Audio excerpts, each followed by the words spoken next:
Hi, hello, welcome back or welcome if you're new. I'm Janki and today I'll talk about all the books that I read in March and there are many. My reading month was really good in terms of number of books I read. I read 10 books. But in terms of quality, it could have been better. I also read some really weird books which I cannot describe, like this, and this. So, without any further ado, let us get into all the books that I read. So, the first book I read was Crying Age Mart by Michelle Zauner. It's a memoir, and I'm glad I read it. I liked it. So, it's about our author who is half American, half Korean from her mother's side. And the book basically revolves around her relationship with her mother. The Korean side of her is best reflected through Korean food. So, in this book, Korean food is kind of a language for love, grief, togetherness. Korean food is a character in itself in this book, and it talks about how the author, when she loses her mother to cancer, her journey of tackling the grief, overcoming it, and it's a beautiful story. I absolutely recommend reading it once, and if you are a K-pop fan or you love Korean culture, this is a must read because you'll be able to relate to many of the Korean dishes that are mentioned, and yeah, it will be a very fun read. Another book I read was Verity by Colleen Hoover. Now, I have read It Ends With Us by Colleen Hoover, and I get what the hype was about, but Verity did not stand up to the mark. So Verity follows this protagonist, I can't even remember the name, who is a writer doing not so good, but she's hired by this company who wants her to write on behalf of this person named Verity, who is not in a condition to continue the book series she started. So she's approached for co-authoring the rest of the books in the series. For writing rest of the books in that series, she goes and lives with Verity and her husband. So I don't know where did the book went wrong for me. It was definitely a page turner. I liked reading about the twists and turns that were happening, but I just think that there was so much mystery created around Verity, like why isn't she able to write the books? What has happened to her? What was her role? Oh, I forgot to mention a very huge part of the premise. Verity and her husband are dealing with the grief that has come up with the death of their two daughters, and there's also this mystery around how they died. So that is also a very crucial element of the book. I already kind of had an inkling what was about to happen, so yeah, it did not work that well for me, but it was not too bad either, so I'd give it like a 3.5 stars out of 5. Yeah. Next book that I read was Before the Coffee Gets Cold by Toshikazu Kawaguchi. This is a translated fiction translated from Japanese. Before the Coffee Gets Cold is about this cafe in Japan, in Tokyo, where the customers can travel back in time, but there are very strict rules.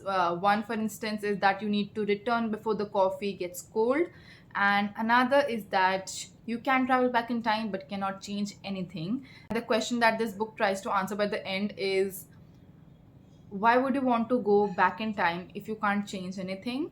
And it's a beautiful message, I think. The idea, the concept behind the book was really good, but the translation was a huge turn off because I did not really want to read about all the physical action that the waitress did while pouring the coffee. I think the original must have been impactful. It lacked the impact that the original piece would have. So, yeah, for that reason alone, I give it a 3 stars because the idea behind it was really great, but translation. Another book that I read was Bunny by Mona Awad, and I can't describe this book. It's the most weirdest book I've ever read.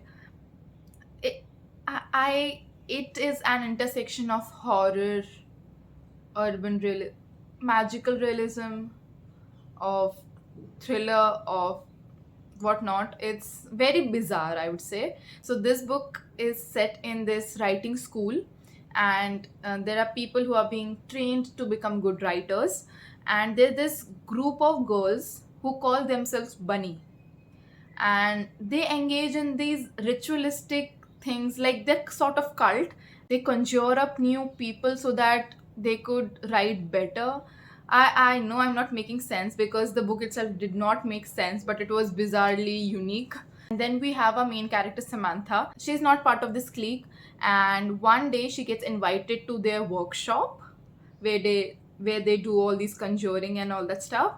and she finds herself gravitating towards a whole new different world, and in doing so she gets drifted apart from her best friend Ava, and the book is just a wild ride. Like, I couldn't make sense of the book, as in it's senseless but it's good, and not too good because it was senseless. I mean, I'm just ranting, I'm just babbling right now, but it's very weird but it's good. Another very unique book I read was The Dangers of Smoking in Bed by Mariana Enriquez. Mariana Enriquez is an Argentinian writer, and she has written this collection of short stories which are all set in Argentina. So these stories, they delve into aspects of horror, thriller, urban realism, about ghosts, very nasty things. It's very wild. It's disgusting sometimes. I was not a huge fan of these stories because I kind of have figured it out that horror doesn't work that well for me. But I did really appreciate it because it was able, because these stories were able to create a very nasty image in my mind, and I think that was what was intended of these stories, because they were short and impactful, and like some of them had such an abrupt ending. I kept on thinking, what would have happened next? Another weird book that I read was Things Have Gotten Worse Since We Last Spoke by Eric LaRocca. So, this is a very short book written in the format of emails and messages. This is a tale of social media toxicity, of lust, of manipulation. It basically talks about two females who start up a conversation, and by, the conversation turns to be very manipulative, very obsessive. And at the beginning of the story, we get to know that it's like a study into the case of a person who has committed suicide, and it is one of the two females who had started up this conversation. And it's very mind boggling. It is kind of a reflection of the ugly side of social media. And yeah, that's all I could say about it. It's very short, you could read it just in a day. And like I said before, it's bizarre, it's weird, but if I had to, I'd give it a 3 because I think these things are not meant for me. I am better off with contemporary fiction, historical fiction, thrillers, or mysteries in normal. But when genres combine and something bizarre or weird is the product of it, I can't seem to decide how did I like the book or not. So, and same was the case with this also. Another book that I read was Rising Like a Storm, and I have the book also. Yeah, pretty cover. Rising Like a Storm by Tanaz Bethena. This is the second book in Hunted by the Sky series. I forgot the first book's name in one of my previous video, but I remember it now. Fantasy world is Indian culture inspired. This book was really good because the trajectory it took from the first book, it was really good. The magic system that was enhanced or which was cultivated even further, I liked it. And also I did not have to read mindlessly when some Indian references came because I got it. I would say it definitely could be read once and you'd enjoy it, especially people who are looking for Indian fantasy. It's really good for that. And I'd rate it along the lines of 4 stars maybe. It was good. Another book that I read was Razorblade Tears, and it was by S.A. Cosby. And again, it is unlike anything I've ever read before. It's a crime thriller and it's a revenge story. So, this is the story of a revenge sought by two fathers of a gay couple who were murdered. These two fathers who want to avenge their son's death also happen to be ex cons, and now that they have a reason to fight, they fight. And I mean that literally. There are so many gruesome scenes here, and the fact that the protagonist of the story are two old men, it makes the story interesting. The plot itself wasn't very new or different from anything I've ever read before, but the fact that the protagonists are old people avenging their son's death, it's so cool. Apart from the revenge story, it's also about how these fathers at first were very reluctant of their sons being homosexual, and how slowly and naturally they come to accept that thing. and how by and by these two men realize it did not really matter what was the sexuality of their children, and it's very sweet.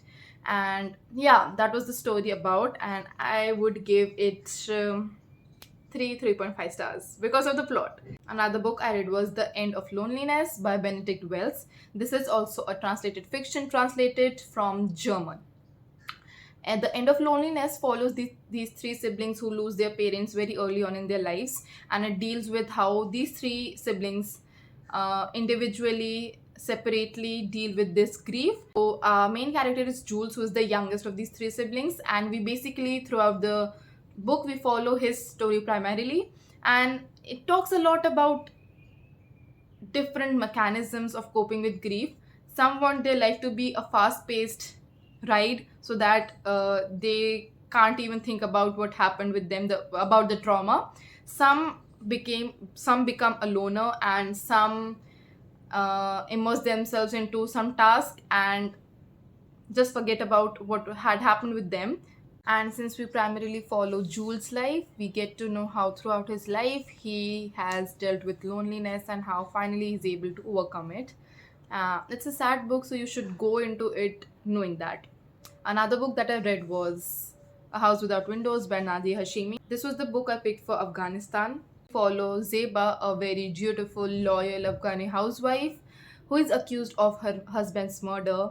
And the interesting part is that we don't really know if she really did it or not, because she refuses to speak anything about what happened that day. On the other hand, we have Yusuf, who, when he was a young boy, he fled from Afghanistan and settled in America, had his studies there, came back to Afghanistan as a lawyer, and is given the case of Zeba. And he finds himself in a very conflicted position as to how to help her, because she refuses to speak anything about herself or tell him what happened that day. He also finds it very difficult to fight Zeba's case, because Afghanistan as a country is portrayed as a country where women are locked up not for some heinous crimes but for breaking social norms like falling in love before marriage or having some sort of affair with male colleague. So yeah, that's the sort of society that's represented here, and it talks a lot about it, along with the women in prison there, how they form a kind of solidarity and how they think that their lives in the prison are much more better than the real world. From what I read from the synopsis, I expected it to be a 4 or 5 star read, but there were some elements which I thought the book could have eliminated. I think there was no need for adding the element of witchcraft in it, because I did not think it added anything to the plot. Although Zeba's character has been greatly influenced by it, and I get why they included it, but really there was no need. That was the only complaint I had for the book, so for that reason I gave it a 3.5 stars. Yeah, so those were all the books that I read this month. Quite a lot, I know.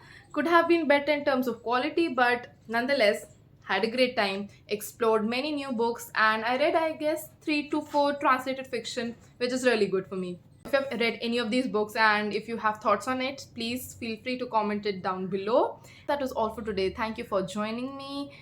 Don't forget to like, share, subscribe, and comment, and meet you next time.